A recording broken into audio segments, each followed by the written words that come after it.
ఎంత డ్రిల్ చేయాలి అంత చేసేస్తున్నట్టుంది.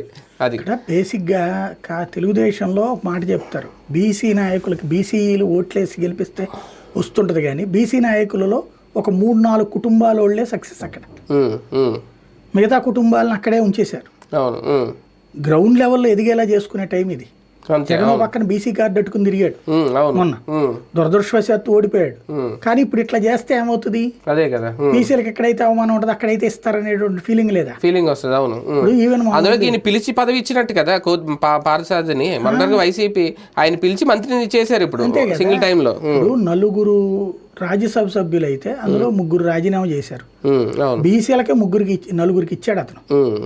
ఆ 3లో ఒకటి బీసీలకి తీసేశారు వీళ్ళు. ఇప్పుడు ఆయన పేరేంటి, సానా సతీష్కి ఇచ్చింది ఏంటి, మోపిదేవి రావు బీసీ కృష్ణకి ఇచ్చారు. కానీ ఇది తీసేశారుగా అక్కడ. అంటే ఈయన వద్దనుకున్నాడు కాబట్టి తీసేశారు ఒక రకంగా.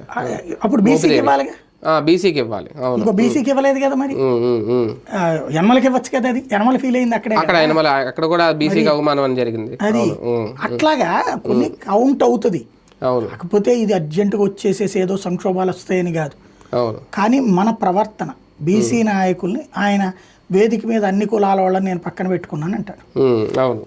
కానీ వాళ్ళకి నువ్వు ఇచ్చే వాళ్ళు, ఇప్పుడు మనం జగన్ ఏమంటాం, పదవులు ఇస్తే